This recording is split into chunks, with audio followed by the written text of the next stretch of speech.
tell you that there's an upside to this virtual setup this year, because instead of a one-day conference where we would have met in person, which of course would have been very nice, but instead of this usual one-day conference, we've already had 6 digital 2-hour sessions stretched over the past 3 days. And in this time, we've already heard from various partners, of course, how the COVID-19 pandemic has added even more strain to their climate and disaster risk finance and insurance schemes, or the efforts that were put in place. But we also heard quite a lot of encouraging case studies from various regions, best practice that can be adopted by others. And that is actually what the InsuResilience Global Partnership is all about, bringing together members and partners from government to representatives of international organizations, civil society, the private sector, and of course academia, bringing them all together. And with this forum here, which serves as a platform to exchange experience and knowledge and to raise awareness about climate risk finance and insurance. And against the backdrop of COVID-19, the theme of this year's partnership forum was carefully chosen. It's about protecting development in a changing climate risk environment, because we all know that in these times, comprehensive risk management is required, because what we or what you do, the work that you do, has an impact on people's lives. And today's final session is therefore about presenting evidence on how climate and disaster risk finance and insurance impacts lives. Here you have a quick look at the agenda. You see we have various points, various sessions there. Of course, the session with the biggest time slot given will be the panel discussion. Again, you are more than welcome to submit your questions there. Everything that you heard before, probably somebody there will also be able to answer. And because I've already, I already received a query via the chat, I think from one of the panelists, about how much time the speakers will have in the panel, which will start at about 2 o'clock. Well, I can tell you in the first round, I'm always happy to actually let all the panelists say what they have to say, giving them about 5 minutes. More than that would stretch it, then it would be like another presentation. But I think for the first round of questions, a 5-minute answer is acceptable. So here you have this information there now straight from the horse's mouth, and I didn't use the chat. Okay. Well, then let's get started with the first session. Now, as you know, under the Vision 2025, 6 result areas were developed to cluster the impacts of the partnership. And this year, the members took a collaborative effort to develop a comprehensive M&E strategy that connects theory, qualitative and quantitative methods, as well as an evidence roadmap towards 2025. And in this session now, we'll find out more about the different components of the InsuResilience Global Partnership M&E strategy and the interplay between these cornerstones and the focus on development impact. Making impact visible is the title of this session. I welcome now, and I ask 2 gentlemen now to actually activate their microphones and their cameras so we can see and hear them. And I would like to welcome Dan Bierenbaum. He is the Vice President and co-founder of Global Parametrics and co-chair Impact Working Group. And also I welcome Kai Tuschen, InsuResilience Secretariat, where he's the advisor for monitoring and evaluation. And together, I understand, they will do the presentation now. And over to you. Thank you very much, Monica. And also from my side, a warm welcome to everyone who is participating today. And I feel very honored to be here with all of you presenting the work of this year, actually, in the InsuResilience Global Partnership, and especially in the Impact Working Group, and also in parts of the Secretariat, under the headline "Making Impact Visible," because this is, I mean, the ultimate job for an M&E strategy, which should make impact visible and enable us to learn from best practice, but also from failure. If you could go to the agenda slide, please. The next one, yes. And we have 4 chapters in this presentation today. First, we will talk about impact and how impact is understood in the context of the InsuResilience Global Partnership. In the second part, we will tell you how we took a collaborative effort to advance learning and to develop this strategy, which we will then present to you shortly in the third item of this presentation. And then last but not least, we're going to take a short outlook to 2021. Next slide, please. So what does impact actually mean in the context of InsuResilience or climate and disaster risk finance and insurance? If we go to our main strategy document, the Vision 2025, we find out that the vision of this partnership is to strengthen resilience in developing countries and for poor and vulnerable people. But as we all know, resilience is a rather complex and multidimensional concept. And it has many components, and it's very difficult to measure just resilience alone. And if we go a bit deeper into this strategic document, Vision 2025, we find many words such as protection, prevention, gender sensitive, faster or more cost-effective solutions, pro-poor solutions, and all of these are building blocks of resilience in the context of climate and disaster risk finance and insurance. But it's very difficult to disentangle all these cornerstones from resilience and also to disentangle the overall resilience development from the activities of the partnership. And I think the most complex task is to establish causal links between the activities under InsuResilience and the impacts that are happening. All this calls for a very elaborate monitoring and evaluation strategy. It calls for a well-developed theory of change as a theoretical backbone to this strategy. And it also calls for a collaborative effort in this InsuResilience Global Partnership that we are, because we convene all the expertise in this realm of climate and disaster risk finance and insurance. And we bring this expertise together, especially in the impact working group, which I'm very thankful for the collaboration in this year. Next slide, please. Other than that, impact for us is more than numbers. In the past years, and looking towards the G7 target of ensuring 400 million people, we worked a lot to aggregate beneficiary numbers, ensure and develop accounting methods that are reliable and also easy to understand.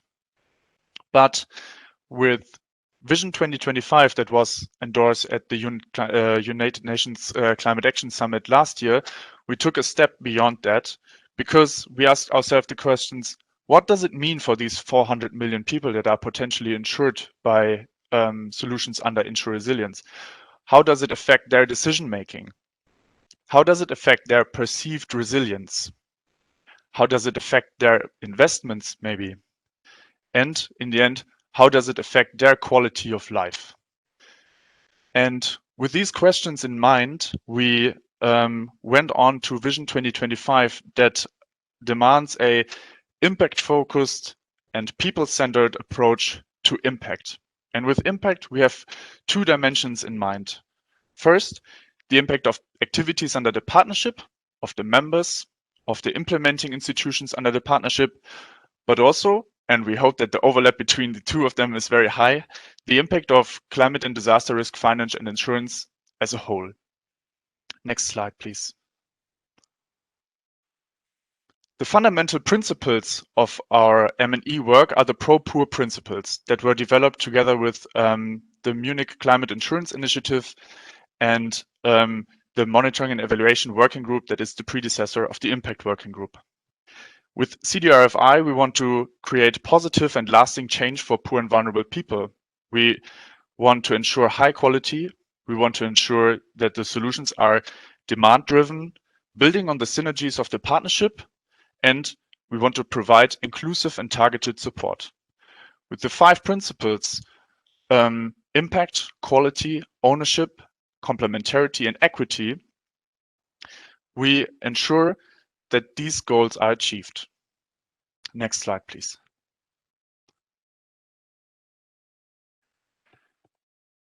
To do so and to develop the monitoring and evaluation strategy, we wanted to make use of the power of the partnership. The InsuResilience Global Partnership is a multi-stakeholder platform. All of you come from different institutions, from governments, the private sector, academia, civil society, and international organizations. There's a lot of expertise in the partnership, especially when it comes to monitoring and evaluation.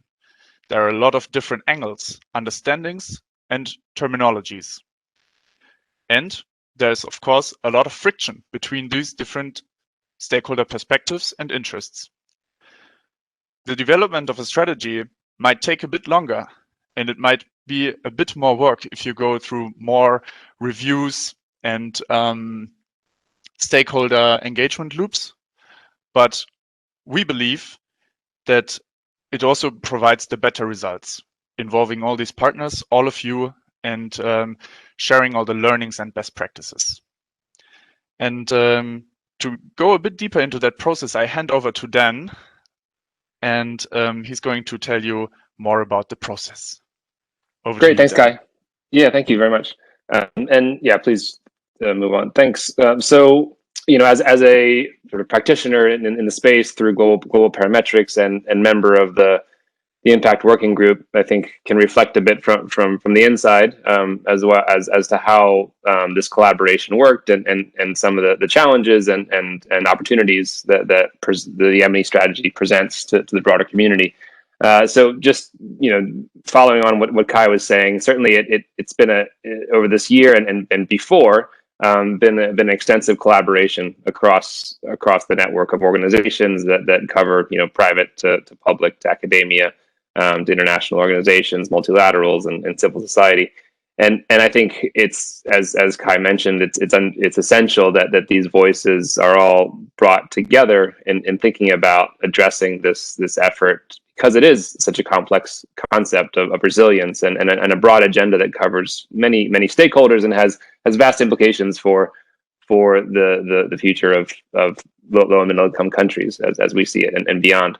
So you know, key outputs that we'll get into a bit more in the next few slides from this effort over the year have been you know, these 4 items on the slide. The theory of change, as Kai mentioned, you know, an effort to really nail down the terminology that underpins these efforts, so that we're all talking with the same words and understand what they mean, because there's a lot of different connotations that might come with some of these loaded terms. Resilience being one of them.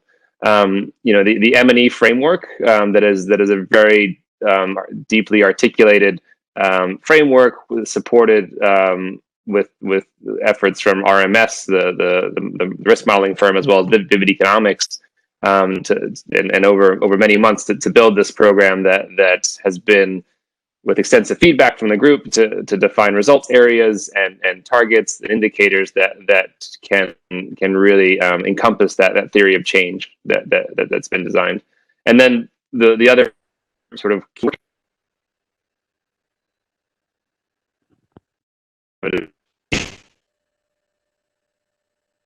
evidence-based work to bring some more causal links and clarity to how we think about impact and how we actually measure it and determine you know, results and connecting programs to outcomes more closely. Please on to the next slide. Thanks. So just to give some reflections on how we did this over the last year, I think there's some high level numbers here to encompass all the actors and consultations that went into these efforts that we mentioned. So I'll just read through these quickly, but you know, 59 members and experts of the InsuResilience group, you know, have commented on this M&E framework that has been produced in multiple drafts by RMS and Vivid Economics. Additionally, this terminology that was largely driven by the impact working group and consultations externally, we've sort of honed in on 32 key terms that required agreed definitions, and those were agreed across a vast group of individuals and organizations.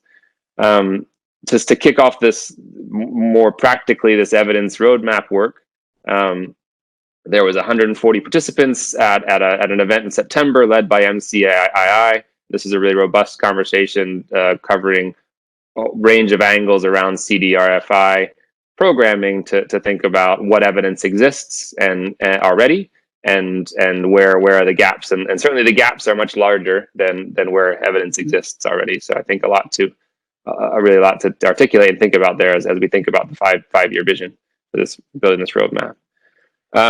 Additionally, with the M&E draft, we collected over 140 comments. It's a very in-depth document, and there's a lot to think about that impacts a whole range of stakeholders.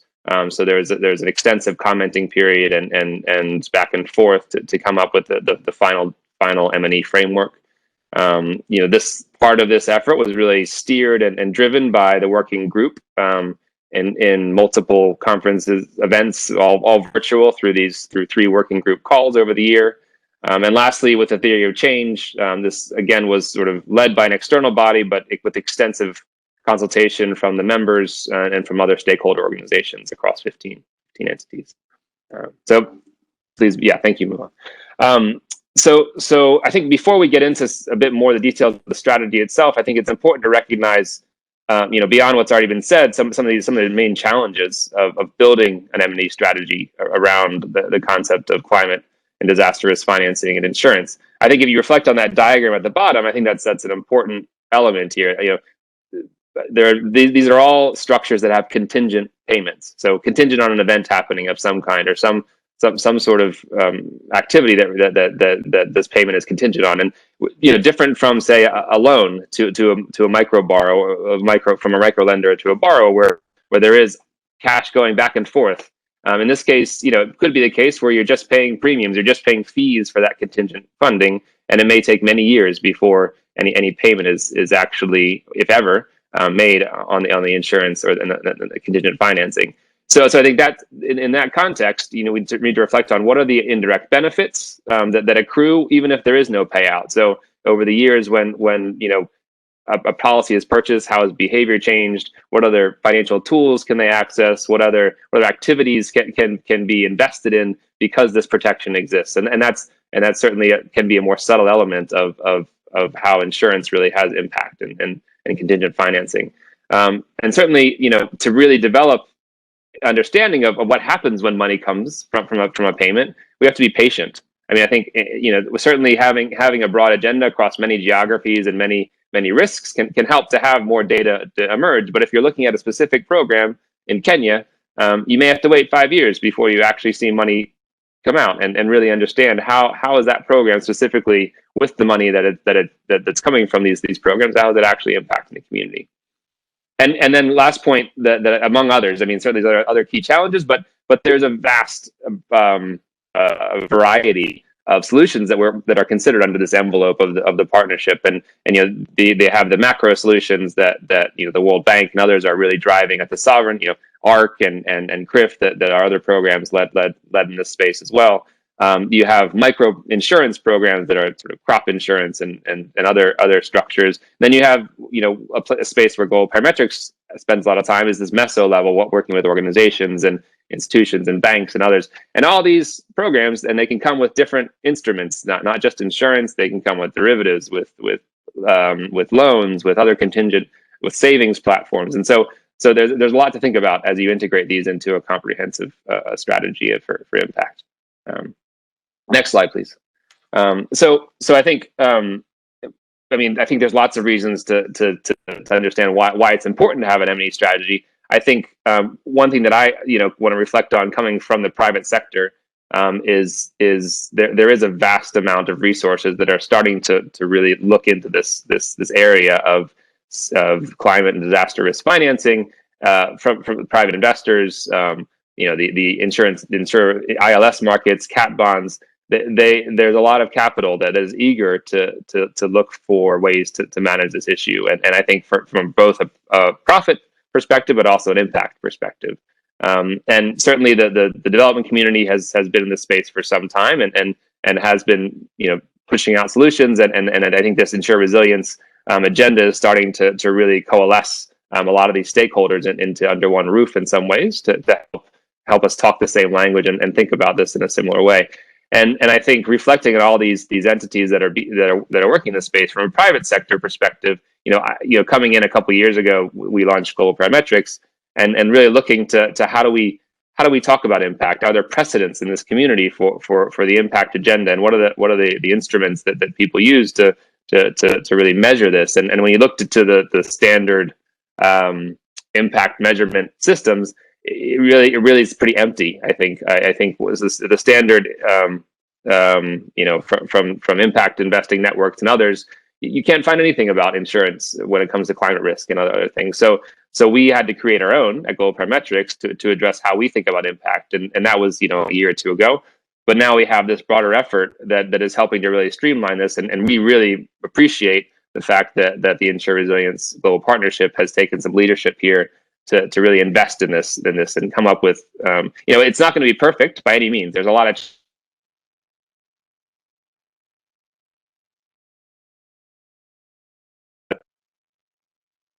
in a consistent way, I think is going to be a massive benefit to help I think improve outcomes, align efforts, and really drive potential investment to this community. Right, Dan, I don't like to interfere. I don't enjoy that. You keep breaking up.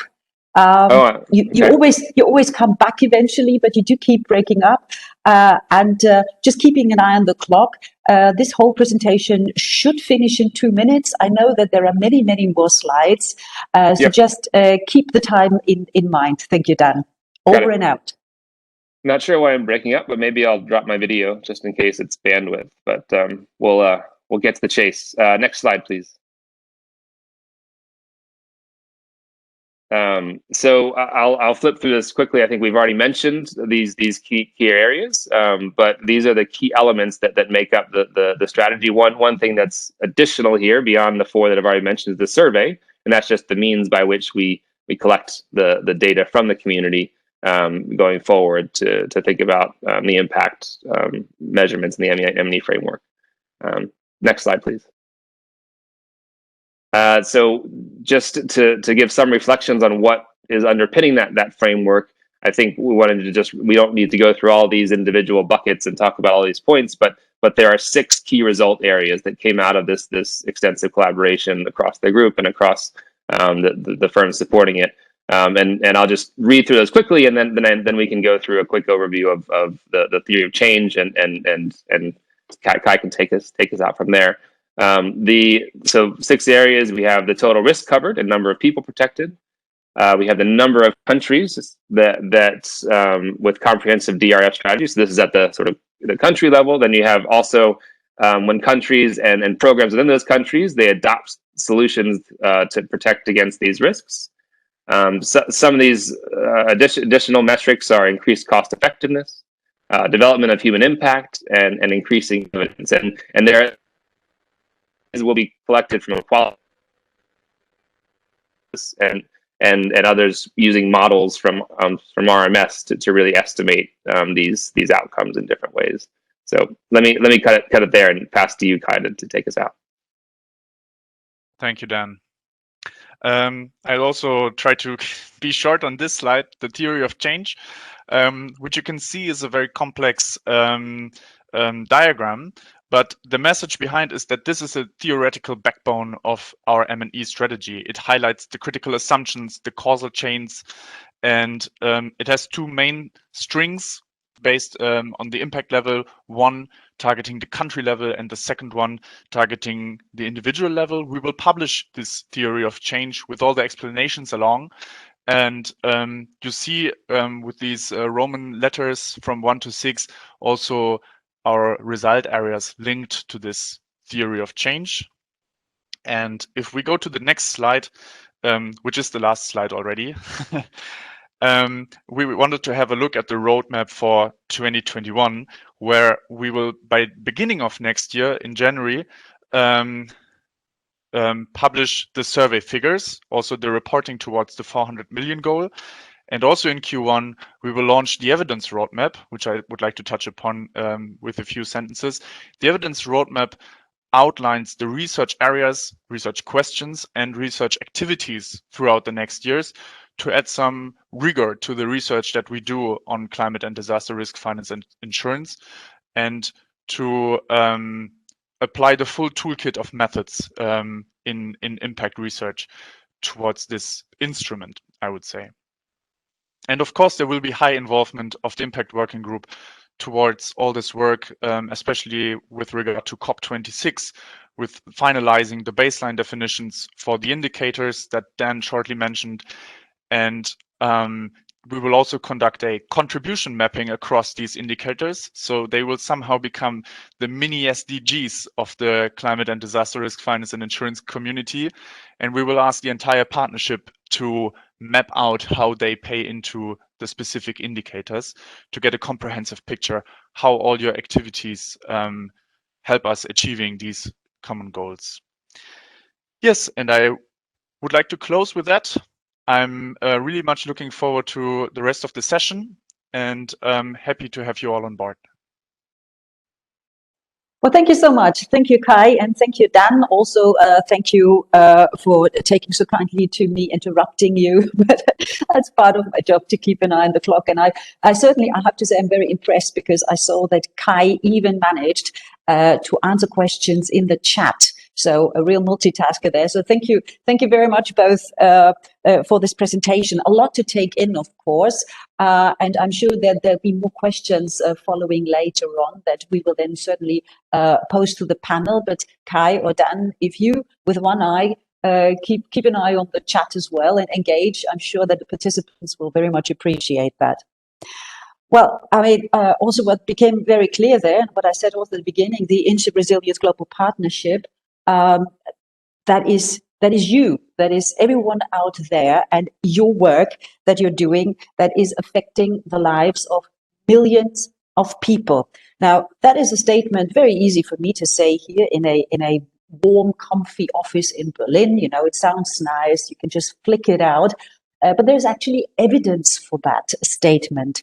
The InsuResilience Secretariat, they collected video contributions from the implementing partners to give a voice to the people who actually work with and benefit from the solutions that you offer. Solutions like SkyMed India, Investia, the IIF providing satellite-based data support for insurance. Solutions like Prada Madagascar, a GIZ project to strengthen climate resilience of agricultural supply chains. Solutions like Bancamia, supported by Microcolombia, providing parametric property insurance with support from the ISF. And solutions like the World Food Programme, showcasing their risk finance and insurance projects, especially the Rural Resilience Initiative R4. So let's have a look at this video now, and let's listen to the voices, the people who give a voice to the solutions that you've been working for. Let's watch it.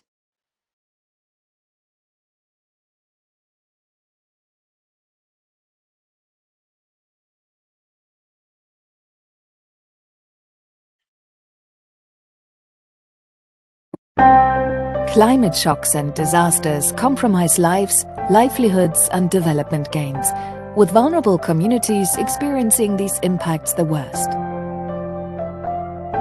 The InsuResilience Global Partnership, initiated and led by the G20 and the Vulnerable Group of 20, brings together a wide range of stakeholders to strengthen the financial resilience of states and individuals in developing countries. Guided by its Vision 2025, the partnership enables faster, more reliable and cost-effective responses through climate and disaster risk finance and insurance solutions, shifting from reactive crisis management to proactive risk management.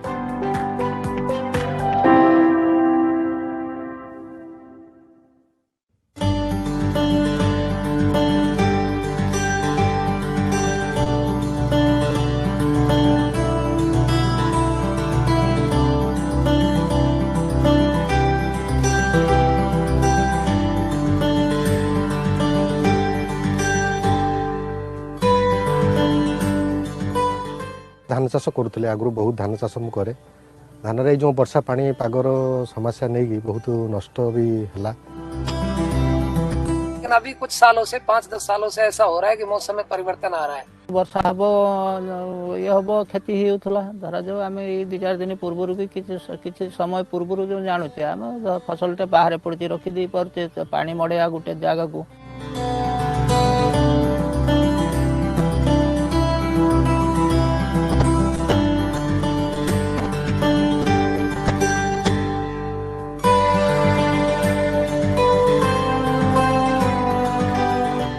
ପାଣିପାଗର ସୂଚନା ଆସିଛି ବି ବର୍ଷା ଆମେ ଜାଣିପାରୁଛେ।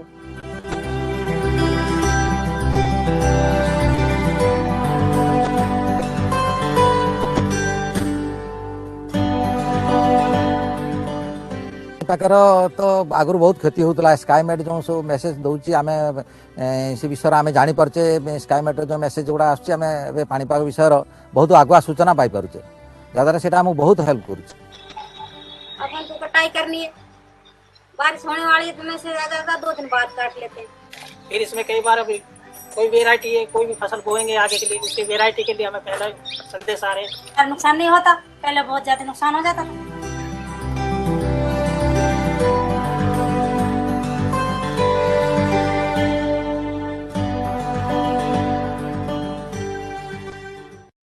Tanus district Rambovimbe. Inona na resy lahatra anao hangala fiantofana? Naharesy lahatra hangalaka fiantofana amin'ity haintany ety satria naho fa maty kahatra izao le mba mahazo onatsy raho mba milamitsy. Andriamatoa Sitraka avy ao Fenerivo, commune rurale Ambatsola. Inona na resy lahatra anao nangala fiantofana? Ya, naharesy lahatra anay zao dia mba hiala amin'ny fampiatoky voakosa ny tanin'androka aminay etiky da raha ny resy lahatra zahay satria be matiatoky zay resaka fambolena. Tofana. Nangalanay fetoana ny tanin'androka be aminay ety. Avy eo maty ny tanin'androka ny volinay zay midiranay nangalanay fetoa mba hiatoka anay atiky amin'ny tanin'androka ty fa maty volinay.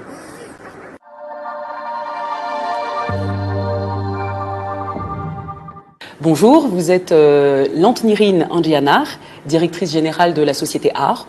Est-ce que vous pouvez nous dire pourquoi vous avez décidé d'investir dans un produit d'assurance risque climatique ? Bonjour. En étant un acteur majeur du marché, nous avons un grand rôle dans tout domaine qui concerne les assurances. Il est nécessaire, en effet, d'assurer les activités des agriculteurs en leur offrant des garanties sur la production pour faire face aux aléas climatiques. Donc, cela permettrait d'assurer la stabilité financière de leurs revenus. Donc, comme à Madagascar, il y a la culture d'assurance qui n'est pas encore présente. C'est aussi une manière pour AR d'aller vers justement toute cette population qui ne connaissent pas encore les assurances, de pouvoir les sensibiliser, en partie donc les agriculteurs. Donc ceci explique l'intérêt que nous portons au projet et sa sollicitation de bénéficier de l'appui du projet GIZ. Merci beaucoup Madame Lantnirine Andianar. Pourquoi l'assurance risque climatique est importante pour le secteur agricole à Madagascar? Il est très important pour nous de développer ce produit assurance risque climatique, notamment en faveur des petites exploitations agricoles familiales à Madagascar pour développer leur résilience face à ce risque de changement climatique et de sécheresse répétée ou d'inondation suite à passage cyclonique. Alors, est-ce que vous pouvez nous dire en quoi ça va aider les agriculteurs de souscrire à un produit d'assurance risque climatique? Comme vous le savez, après passage cyclonique ou après une longue période de sécheresse, les paysans, les petites exploitations agricoles perdent totalement leur récolte. Donc, pour recommencer le cycle de production, ils n'ont plus rien.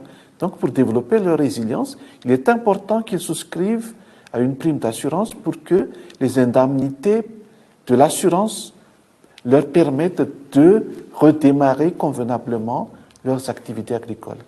Merci beaucoup, Monsieur le Ministre. Je vous en prie, Madame.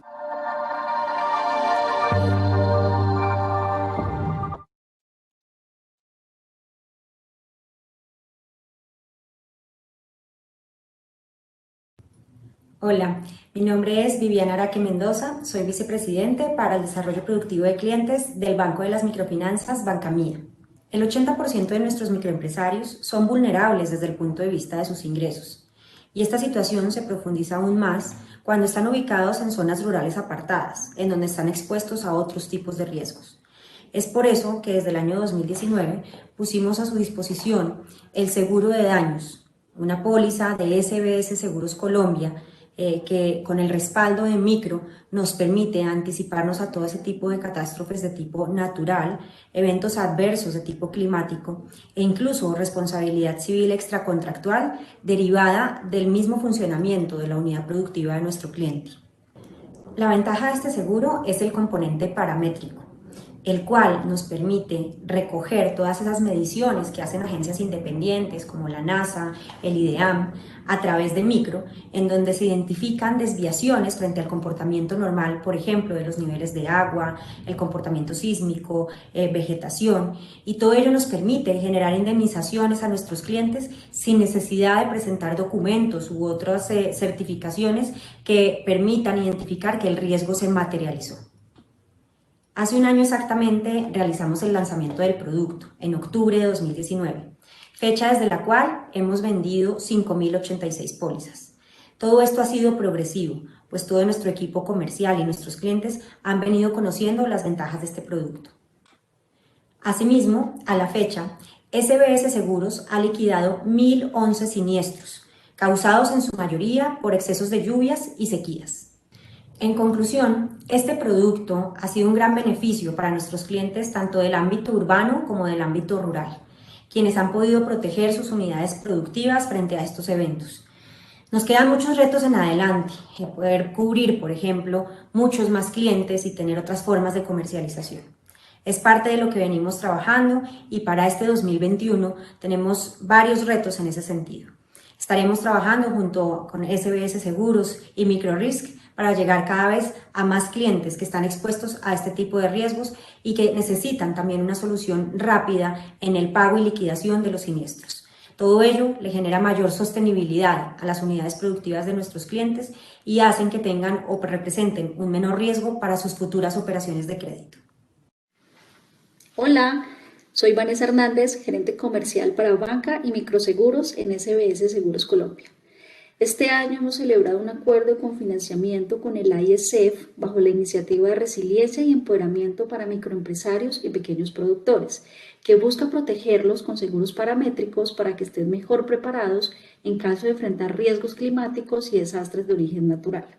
El 80% de los asegurados que buscamos atender a través de esta iniciativa se encuentran en estado de vulnerabilidad, razón por la cual cualquier riesgo o evento inesperado puede afectar aún más ese estado. Es por eso que para nuestra compañía el seguro paramétrico se convierte en una de las mejores herramientas de protección. A la fecha hemos alcanzado más de 5.000 asegurados y hemos beneficiado a más de 1.000 de ellos con pagos en eventos como sequía y exceso de lluvia. Por supuesto, nos hemos encontrado en el camino con grandes desafíos y retos, como lo son la conciencia del aseguramiento y la educación financiera del mismo. Sin embargo, seguimos trabajando en expandir, apalancados en canales y diferentes agregadores del país, esa iniciativa a más asegurados, y así poder contribuir con su empoderamiento, calidad de vida y resiliencia.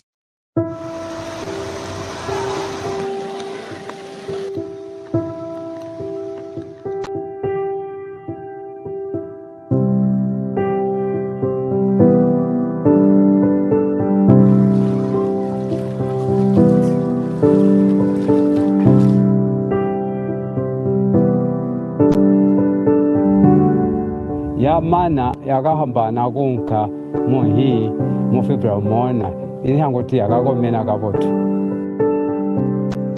nekuda kwedrought regore rino ndakarasikirwa nemombe dzangu 6 ndikarima munda zvikatsva ndikakwanisa ngokuwa bhagidhi nehafu chete.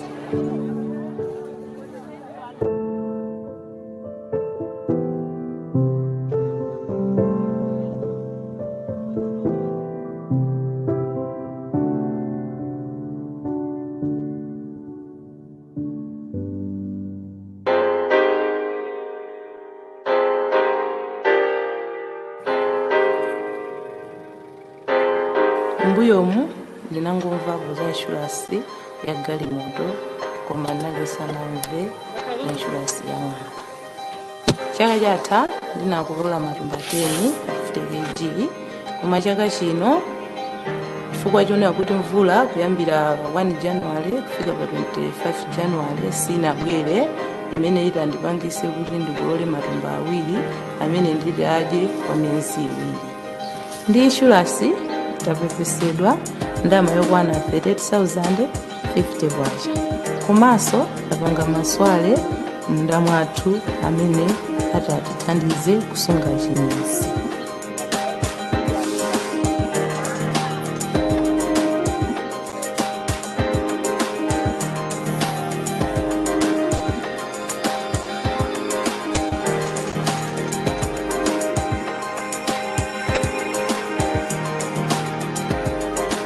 Ndalama imeneyi yandithandiza kugula chakudya pakhomo panga komanso ndagula mbewu zakudimba zimene zitandithandize tsogolo muno ndikazakolola. Ndalama inayo ndinagulira nkhuku ziwiri zimene zinaswa kufikira mpaka nkhuku 30 zimene 10 ndinagulisa ndipo 10 nachita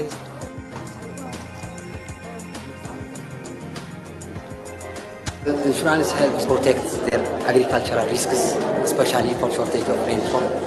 It helps to use improved seeds, to take loans, to maximize their profitability and yield.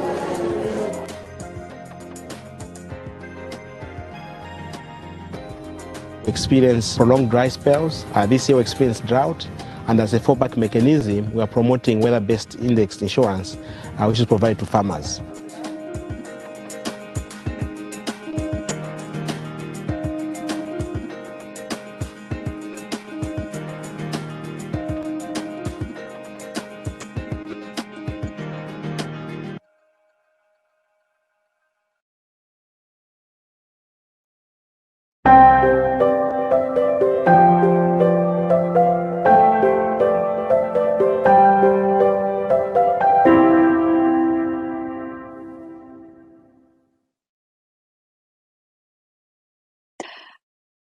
Well, and those now were the voices of those who work with and benefit from the solutions that you, the InsuResilience Global Partnership, actually provide and enable. So it's wonderful to see what impact you are making there. And of course, it continues. I don't know if you followed this, but in July this year, Swiss impact investment manager Blue Orchid announced the final close of the InsuResilience Investment Fund Private Equity Sub-Fund. Now, that is a first-of-its-kind initiative to improve access to climate insurance across the developing world. By then, so we're talking about July, the fund had already made 6 investments across emerging markets, helping to protect more than 20 million poor and vulnerable people from the effects of climate change. Now, the IIF is the only G20 initiative on climate risk insurance, investing private capital in private sector companies to increase commercial insurance offerings. Managed by Blue Orchid, it was initiated by the German Development Bank, KfW, on behalf of the German Federal Ministry for Economic Cooperation and Development. And in a moment, we'll find out more about as you can see here, the IIF's outreach. We will hear an impulse speech there from Maria Teresa Zappia, who is the Deputy CEO of Blue Orchid and Chief Impact and Blended Finance Officer. But before I hand over the floor to her, let's watch a short introductory video first.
Well, so now you have an idea what the InsuResilience Investment Fund is all about, but I'm sure Maria Teresa Zappia from Blue Orchid will be able to tell us even more now. So Maria Teresa, it's over to you.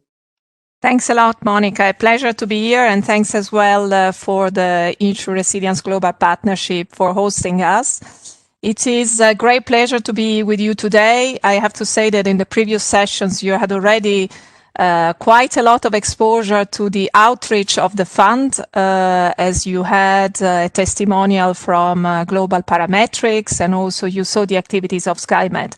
But let me take you through a few slides just to tell you the story from the real beginning, please.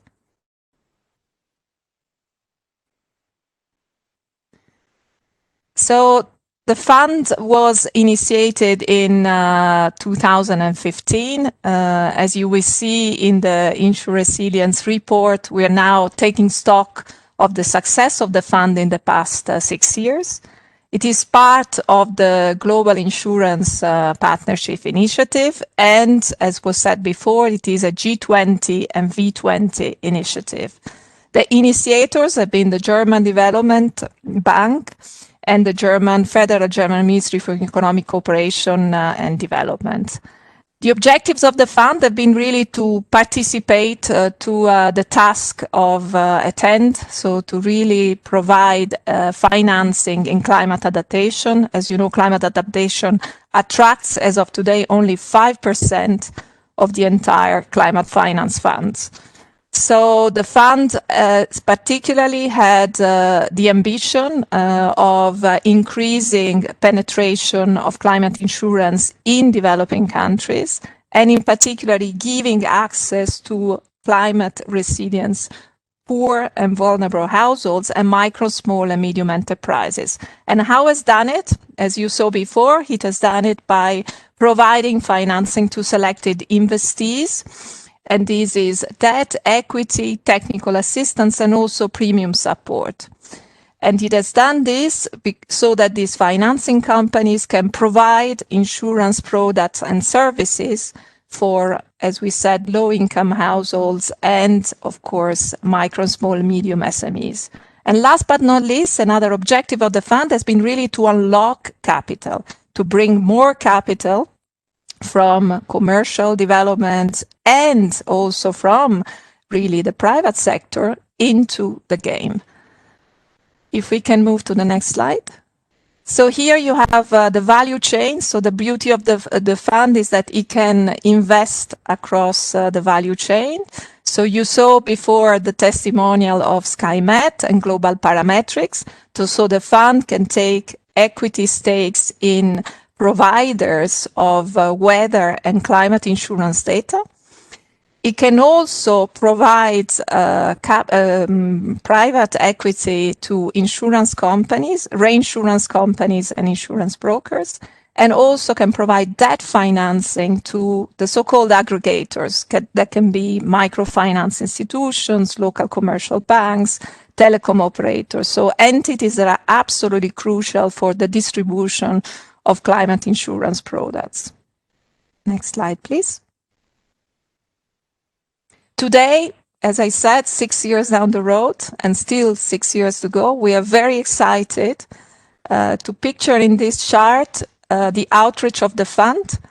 You can see that we have been able to tackle as many as 25 ODA countries via private equity, debt, and technical assistance and premium support provided to our investees. Next slide. And here we have the InsuResilience Fund and impact footprint. And the numbers are absolutely striking. So the fund in the past 6 years has been able to provide access to climate insurance services and products to over 25 million people. And what I'd say it's really important from an impact perspective is that out of these beneficiaries, 100% of them are poor or vulnerable to climate change.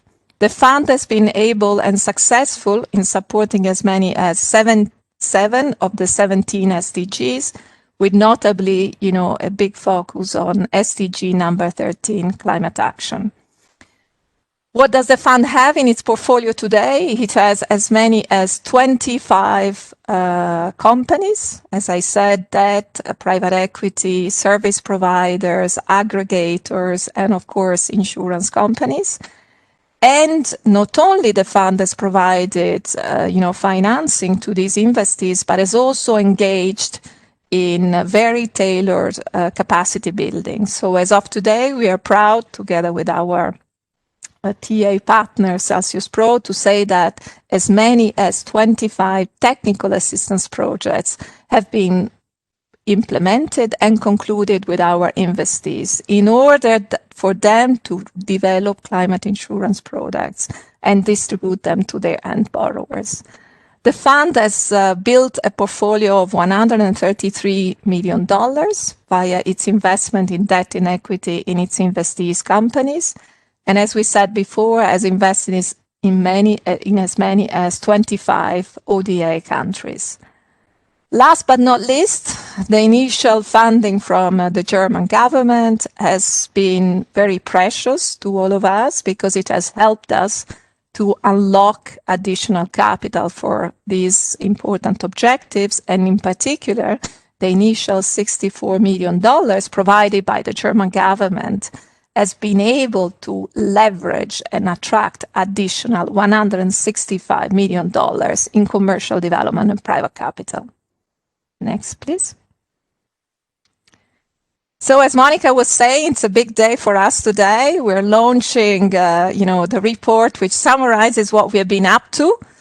It also has some ambitions on what we still want to do. Certainly, the number of beneficiaries is big on our, top list of priorities, and we expect that by 2025 we will reach as many as 145 million beneficiaries. But I would really love all of you to join us today because, as I said, we are celebrating our 6th year anniversary. We are celebrating really the sharing of what the fund has achieved, exactly in the spirit of the Global Insurance Partnership, where we share what we do so that more and more investors, asset managers, and development financial institutions can be actors in this sector. So we will have this afternoon a great panel, a terrific panel with great speakers, where you will be able to hear hands-on from our investees. And we have invited an insurance company that is our investee in Nigeria, as well as a financial institution that is one of our investees in Pakistan. So you will hear from our investees. You will hear from the initiator. So what has gone wrong? What has gone right? What have been the challenges in these past 6 years? And of course, we will also have around the table the famous commercial development capital that we were talking before that has been unlocked as part of this blended finance structure. And last but not least, we will have, of course, our TA manager, Celsius Pro, moderating this panel session, and Blue Orchard also be there attending. So I look forward to seeing all of you at 3:15. And of course, if in the meantime you also want to look at the report, don't hesitate to look at it, as it is in my hands, and I'm very proudly so. Thank you for your attention. Thank you. Thank you so much, Maria Teresa, for filling us in, and also for already teasing the side event, which will take place after this session, so after 3:00. Well, I can only say that we do a sort of warm-up now, because we also have a great panel coming up now, for which we have 45 minutes time. So I won't waste any time right now. So as you can see already in the title, a collective effort.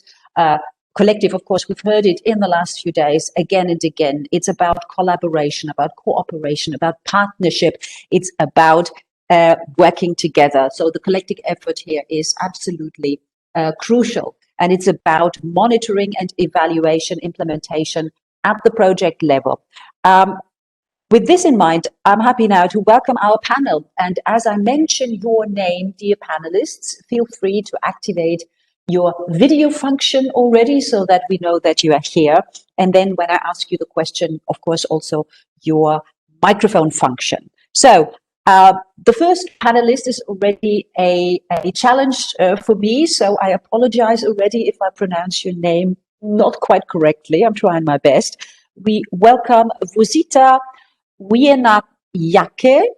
She's or he is I don't know. I'll have to see you for that. Executive Director at Slyken Trust and Co-Chair Impact Working Group. And I hope he or she is online. It's can't see you yet, but we'll find out. Definitely welcome Alexander Jäger. I know that he's online, Senior Advisor at Competence Center for Financial Systems Development and Insurance at Deutsche Gesellschaft für internationale Zusammenarbeit. And there I can see him. Good to have you with us. Fabio Bedini, we also welcome. He's Senior Program Advisor at Climate and Disaster Risk Reduction Programs, Climate Change and Food Security, Southern African Region, World Food Programme. That's the whole title. Then also very warm welcome to Fatou Assa, Program Manager, Finance and Competitiveness and Innovation at the Global Index Insurance Facility at the World Bank. We say hello to George Kuria, Chief Executive Director at Accra Africa. And last but not least, we say hello to Sönke Kreft, Executive Director, Munich Climate Insurance Initiative and Co-Chair Impact Working Group. So, and if we can sort of get the screen now opening up so we see everybody, all the speakers who have activated their cameras, then I feel better and I know also who and what the panel looks like. It's also easier for our participants to get an idea who we have here with us. And talking about the participants, let me start with a round of questions. I have one question for each participant now. And as I mentioned earlier, it would be brilliant if you could keep your answer to 5 minutes max so that we have at least 15 minutes left for a Q&A with the participants. And for the participants, that means if you have a question, don't wait, submit it straight away so we can see it and pass it on as quickly as possible. All right. And you use the chat for that. Okay. And with this, I would like to start with my first question, which is addressed to Fabio. Fabio, hello. You can activate your microphone now. And the question is now, M&E systems are viewed to be complex. And sometimes they're just viewed as just a measurement of before and after the implementation of a project. Now, how does R4, was mentioned earlier, how does R4 define and measure their impact, and which are the success factors and challenges, of course, for successful impact monitoring? Fabio, 5 minutes, over to you.